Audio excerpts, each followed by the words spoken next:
So hello mga kalugod, it's me again, Marjeline.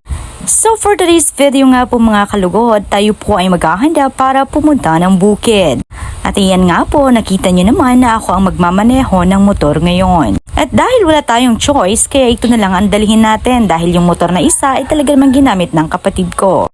At syempre hindi naman ako papayag na ako lang mag-isa ang aalis, kaya naman sinama ko na ang kapatid ko. At sa video na ito, hindi nga rin talaga halata na nahihirapan akong magmaneho ng motor na ito. E paano ba naman kasi, ang baba naman kasi ng manobela dito. Ano ba yan, Doy? Bakit ang baba nito? At sa pagpapatuloy nga po ng pagmamaneho ko, napachismis ako sa kapatid ko. At sinabi ko nga talaga sa kanya na ito na naman ang una kong punta ng bukid. Dahil sa pagkakaalala ko, last punta ko doon ay 11 years old lang ako. Yes po mga kalugod, ngayon ay 25 years old na ako, turning to 26. Talaga namang na-realize ko na hindi na nga pala ako pabata dahil tayo ngayon ay patanda na ng patanda. Ano ba yan? At sa pagpapatuloy nga po ng video na ito, hindi naman halata na excited kaming pumunta ng bukid. Sabi ko nga sa kapatid ko kung may nagbago na ba o ganun pa rin talaga yung itsura ng bukid. At ayan na nga, parang nakakaramdam na ako ng pagod. Kaya sabi ko sa kapatid ko, mamaya ikaw na naman yung magmaneho ha, napapagod na ako. Hindi talaga ako sanay sa motor na ito, pero dahil marunong tayo, sige na lang dahil wala tayong choice. At natuwa nga ako dito kahit papano, may simentado na pero kalahati nga lang. At ayun na nga, nakakaramdam na ako ng pagod. Sabi ko sa kapatid ko, bakit parang ang sakit na ng likod ko? O talaga naman sigurong hindi ako sanay magmaneho ng motor na ito. At sa halip na iniisip ko ang pagod, sige na lang, tinitingnan ko na lang ang magagandang view dito. At nang sa ganon, ay talaga namang makakaalis din ang kunting pagod. At dahil hindi ko na natiis, talagang hininto ko ng motor at ang kapatid ko na ang pinagmaneho ko. Ay opo, marunong din siyang magmaneho. At hindi nyo nga po na itatanong, lahat kami ay marunong magmaneho. Ay walang pakialam, may nagtatanong ba, Echeng? Sa aming walong magkakapatid, lahat po talaga kami ay marunong magmaneho, maliban lang sa isa. Ano daw lahat, tapos maliban sa isa? Dahil nga po, paano naman marunong magmaneho? Grade 3 pa lang. So talaga namang let's chika-chika talaga. Ang daming kwento, ang daming chika, pero hindi kami naninira ng buhay ng iba ha. At ayan na nga, sa sobrang tawanan namin, napapahila ako ng buhok. Ganun talaga ako, mapanakit pag sobrang saya. Ano, pasayahin nyo pa ako? Sige, pasayahin nyo pa ako para masaktan kayo. Charot! And finally, nandito na nga kami. Pero hindi pa ito ang bukid ha, dahil maglalakad pa kami ng ilang kilometro. Kala mo naman talaga ang layo.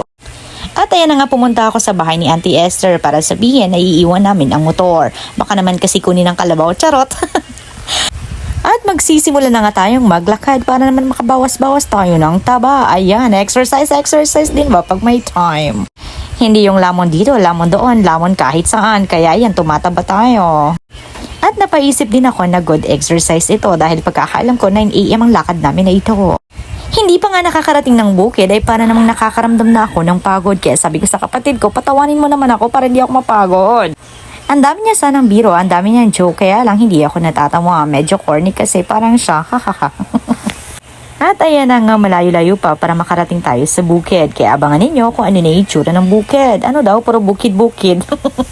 At ayan na nga, sabi ng kapatid ko dito, ang hirap din daw pala talaga maging vlogger. Paano ba naman kasi nakakangalay daw humawak ng cellphone? Reklamador?